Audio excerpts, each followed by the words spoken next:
တထေးကတော့ကြီးကသူ့ရဲ့စိုးပေတည်နေတဲ့သားဖြစ်သူကိုလူလားမြောက်ပြီးရင့်ကျက်လာစေချင်တာကြောင့်စီကန်းရှိအောင်တောရွာတစ်ခုစီပို့ဖို့ဆုံးဖြတ်လိုက်တယ်။အဲ့ဒီမှာပဲသူကစာတော်ပြီးရိုးသားတဲ့ဆင်းရဲတဲ့မိန်းကလေးတစ်ယောက်ကိုရှာတွေ့ခဲ့တာပေါ့။တထေးကတော့ကြီးကသားဖြစ်သူရဲ့စိုးသွမ်းတဲ့စရိုက်ကိုပြုပြင်ပေးနိုင်မယ်ဆိုရင်မိန်းကလေးရဲ့အဖွားဖြစ်သူရဲ့စေကူသားစရိတ်အားလုံးကိုတာဝန်ယူပေးမယ်လို့ကတိပေးခဲ့တယ်။မိန်းကလေးကလည်းဒါကိုကြားချင်းပဲချက်ချင်းသဘောတူလိုက်တာပေါ့။အဲ့ဒီအချိန်မှာပဲအိမ်စီကကောင်လေးကိုခေါ်လာခဲ့တယ်။ကောင်လေးကပတ်ဝန်းကျင်ကိုကြည့်ပြီးရွှေရှာမုန်းတီးတဲ့ပုံစံနဲ့ဒီလိုစုပ်ပြတ်တက်နေတဲ့နေရာမျိုးမှာဘယ်တော့မှမနေနိုင်ဘူးလို့ပြောတော့တာပဲ။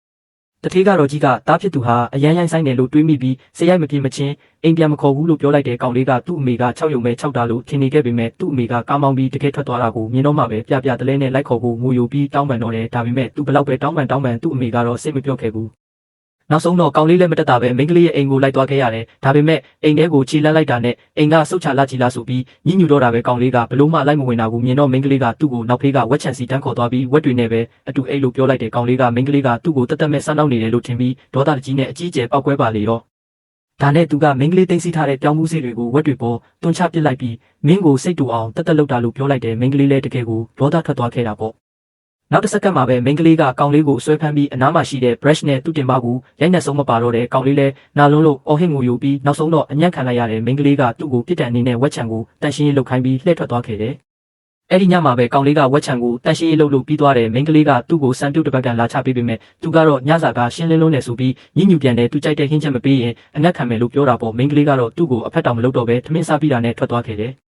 ကောင်လေးကဒေါသထွက်နဲ့ဘာပဲဖြစ်ဖြစ်ဒီလိုအစားအစာမျိုးကိုဘယ်တော့မှမစားဘူးလို့ကြေဆိုခဲ့ပေမဲ့ညနေပိုင်းမှာတော့မအောင်နိုင်ပဲစံပြုတ်တစ်ပတ်ကန်လုံးပြောင်းအောင်ကုံစင်အောင်တောက်လိုက်ရရှာတယ်။နောက်တနေ့မနက်မှာမိန်းကလေးကသူ့ကိုအလုပ်လုပ်ဖို့နှိုးတဲ့ကောင်လေးကအယမ်းမကြည်မနှက်ဖြစ်ပြီးဒီနေ့ကသူ့မွေးနေ့ဖြစ်နေတာတောင်သူ့အမေကဒီလိုကြောက်စရာကောင်းတဲ့နေရာမှာပစ်ထားခဲ့တယ်ဆိုပြီးပြောတယ်။မကြခင်မှာပဲသူ့ရဲ့ငိုယိုတန်ကြောင့်မိန်းကလေးရဲ့အဖွားဖြစ်သူကရောက်လာပြီးနှစ်သိမ့်ပေးတယ်အဖွားကသူ့တံမိုးထားပြီးတင်ထားတဲ့တကြားလုံးအချို့ကိုကောင်လေးကိုပေးခဲ့တယ်မမျှော်လင့်ပဲကောင်လေးကတကြားလုံးတွေကိုမြေကြီးပေါ်လွှင့်ပစ်လိုက်ပြီးဒီလိုတကြားလုံးမျိုးကိုသူဂရုမစိုက်ဘူးလို့ပြောချလိုက်တယ်။အဖွားကစိတ်ဆိုးတော့မယ်လို့သူထင်နေတဲ့အချိန်မှာပဲအဖွားကပတ်စံအချို့ထုတ်ပေးပြီးမိန်းကလေးကိုသူ့အတွက်မွေးနေ့ကိတ်တစ်ခုသွားဝယ်ခိုင်းခဲ့တယ်။ကောင်လေးကချက်ချင်းပဲအာနာသွားပြီးကိတ်မုံမလို့ချင်တော့ဘူးလို့ပြောရှာတယ်။အဲ့ဒီညမှာမိန်းကလေးကကြက်ဦးနဲ့ကိတ်မုံတစ်ခုလုပ်ပေးပြီးအပေါ်မှာဖျောင်းတိုင်တစ်တိုင်စိုက်ပေးခဲ့တယ်။အဖွားကဖျောင်းတိုင်ကိုမိညှိပေးပြီးတဲ့နောက်မိန်းကလေးကကောင်လေးရဲ့ခေါင်းပေါ်မှာပန်းတရာဘူးလေးစောင်းပေးခဲ့တယ်။ကောင်လေးကရင်ထဲမှာအရန်ကိုထိခိုက်တုံလို့သွားခဲ့ရတယ်။အမှန်တော့သူ့ရဲ့မိဘတွေကအလုံများလုံးလို့သူ့မွေးနေ့ကိုဘယ်တော့မှဂရုမစိုက်ခဲ့ကြဘူး။မိန်းကလေးနဲ့အဖွားတို့စီကနေမိသားစုရဲ့နှွေးထွေးမှုကိုပြန်လည်ရရှိလိမ့်မယ်လို့သူဘယ်တော့မှမမျှော်လင့်ထားခဲ့ဘူးလေ။သူ့မွေးနေ့ဆူတောင်းပြီးတဲ့နောက်မှာတော့ဝမ်းသာပြီးတည်မြဲရည်တွေမထိန်နိုင်ပဲကြာဆင်းလာခဲ့ပါတော့တယ်။